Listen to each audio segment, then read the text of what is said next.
Babalikan ko kayo. Oh, yan po ang banta ni Baste mga kababayan dito sa mga taong nanggigipit sa kanila.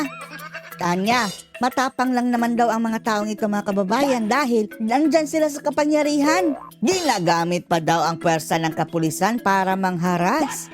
Tila baga sinasabotahe ang Davao City. Ginagawa daw yan ng administrasyon ngayon mga kababayan para ma-divert ang atensyon ng tao sa totoong nangyari sa bansang ito. Para daw mailihis nila ang issue sa kapalpakan nila sa gobyerno.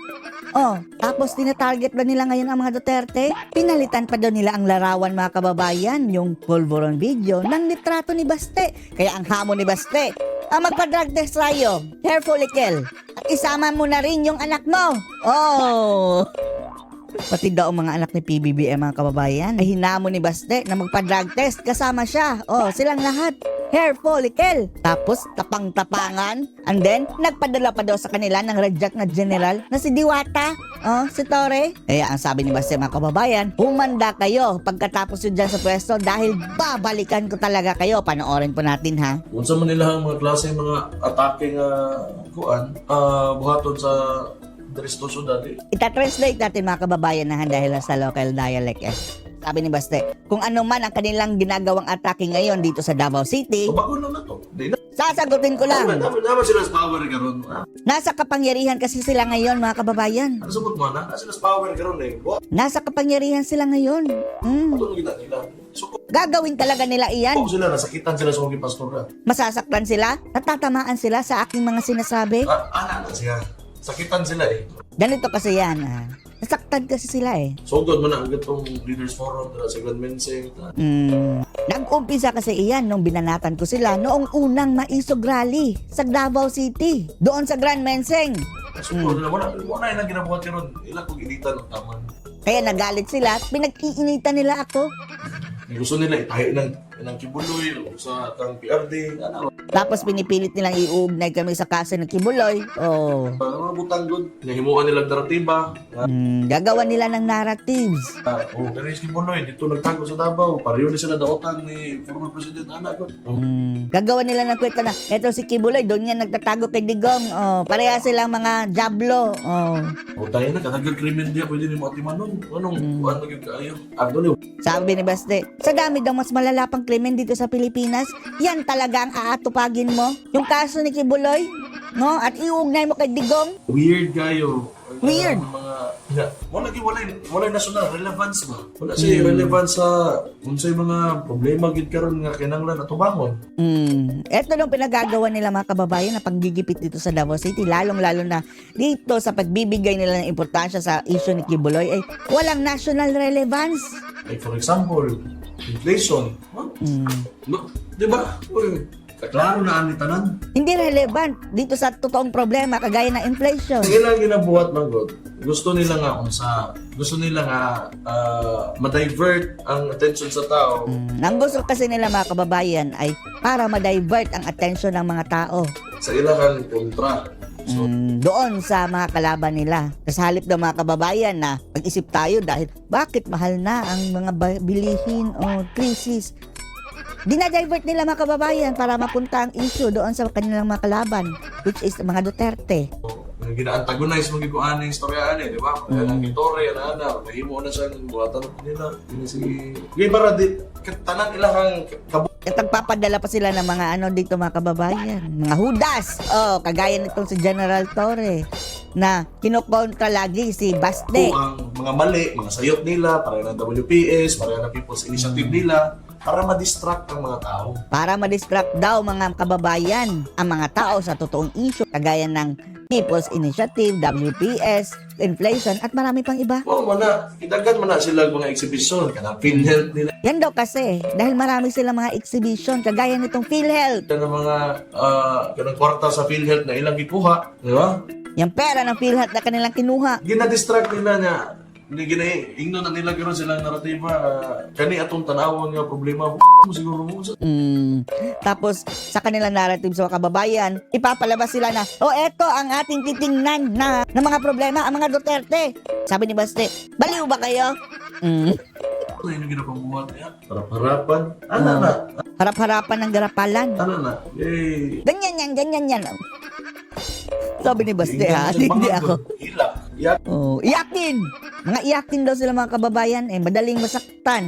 Makapalang mukha, madaling masaktan, mga iyakin. Iyakin ba? Iyakin. Okay na eh. Wata na sila mahuman. Antayin na lang nating matapos yan. O, magkahuman. Kung matatapos. Oh, Tara. Ito, ano ka? kape. Wala akong baso eh. Tara na sila. Meron pala. Panghasil. Mama na yung mga bayag. Oh, wala daw mga bayad. Nga inatbangay. Ano sa manasa nito bago isubi? Oh, kapag face to face daw mga kababayan, oh, hindi kaya. Nitong si Marcos, si Marcos ang tinutukoy niya, hindi daw kaya face to face. Kaya tumitira ito, patalikod. Patraidor ba?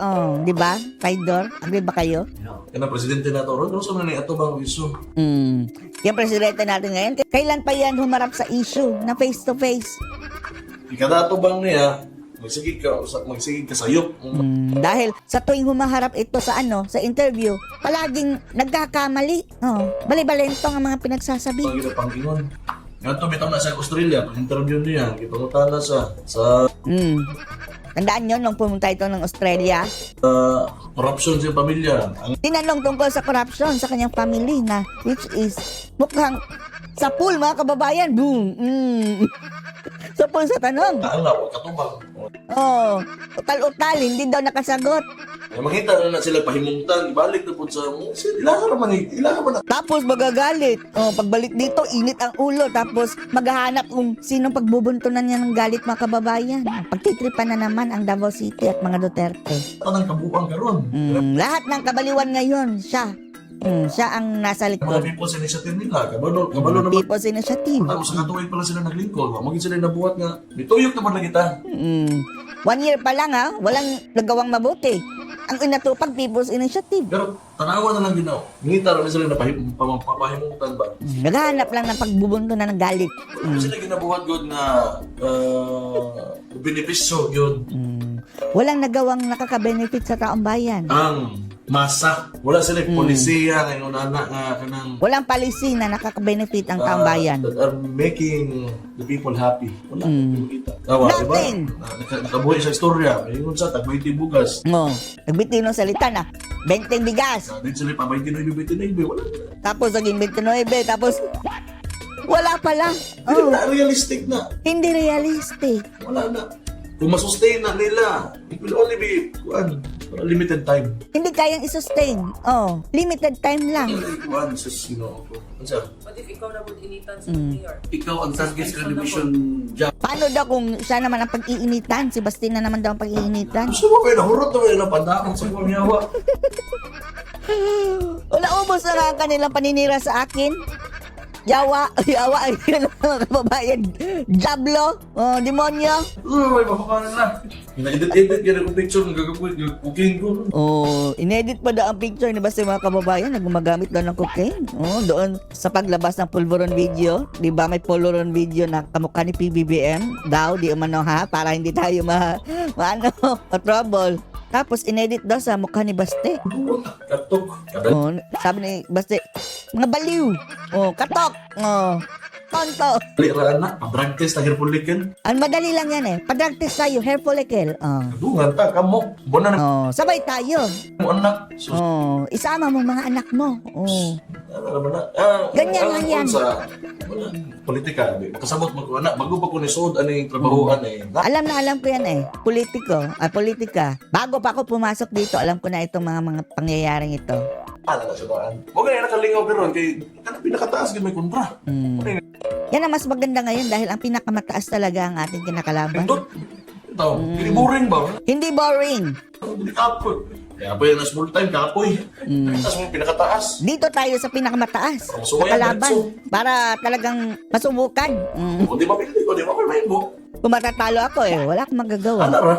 Pero at least, kaya ba ko sa galingon? At least, alam ko sa akin sarili Kaya ingon rin mo tinoon. na nagsasabi ako na totoo. Eto sila, kung mayroong mga kritisismo, nagagalit. Hindi mo tama ito, obserbasyon ba? Hindi tumatanggap ng kritisismo. Kung mansad, Totoo naman talaga. itanong mo na lang. Dalero man tanan. Kuhan yun. Huwag alam. Huwag Walang alam. alam kung unsa ang demokrasya o Walang alam kung ano ang demokrasya. gobyerno. at panggobyerno. Magakuha kagkuan. Ako pa niya, kanang Davao City Reports. Ako nang tudluan na siya, ano. Kung gusto mo, tuturuan kita kung paano. Dito. Siya rin mag-template sa ilalim. Kaya na maganda. Kaya na kami nasakit pa na. Wala kasi Oh, masakit talaga yan. Diba? Magkakuha kang sakit. Maging gusto rin tao. Pero kinala mo. Oh, Masakit talaga ang katotohanan, pero tama day. Masagdan mo. kung tama, may punto. Ipapabayaan mo lang ba? Kape. Okay. Kaya ayaw nagtubag. Inuha na lang. Pero Huwag ka nang sumagot. Gawin mo na lang. Oh, gawin mo kung anong nararapat. Kung ano ang obserbasyon ng tao na dapat mong gawin.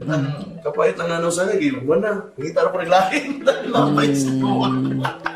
Tapos ang mapait lang daw dyan mga kababayan kung tapos na ang unang intriga ay maghahanap na naman ng iba. Oh, ganyan. Walang laman ng baso ko ha. Pero ana lang ganda. Ana lang ganda. Ay, wala ba? Refill me. Di ba kinanglan nga mahimo kang Ginoo kung nakas posisyon? Oh, hindi ka na kailangan maging Diyos ka o Panginoon ka kung nasa posisyon ka. Trabaho lang. Salamat talaga di adaan niya. Oh, work lang. Pasalamat ka na lang. Trabaho, gibuto ka, gipili ka, gigusto Na. ka sa tao. Binoto ka at pinili ka ng tao. Bata na kung sino kaya kung pwede buhaton. Gawin mo ang dapat gawin. Aman sa imong kapasidad. Hanggang sa iyong capacity. Paano kung hanggang doon lang talaga capacity baste? Sa imong posisyon. Ato rata. Lisod ba kayo na? Para niya, lisod. Oh.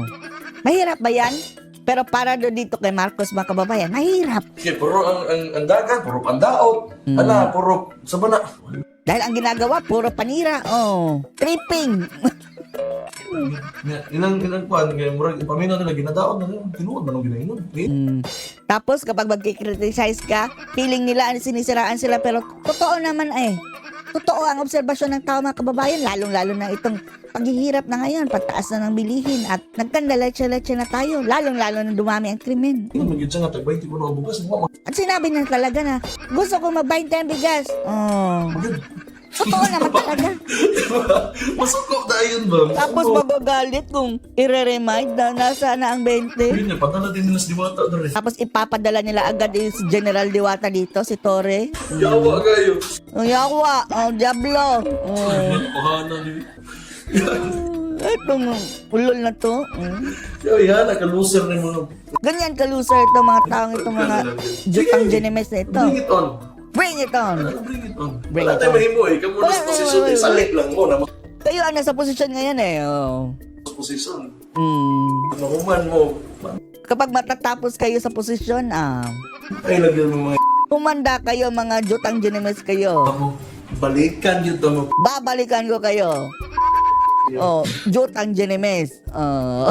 Unsa man Yun lang mga kababayan. Oh, basta refill coffee, please. Wala na ubos sa akin. Oh, yan pa mga kababayan ang mga bagong birada ni Baste. Ano masasabi niyo dito? Post your comments below.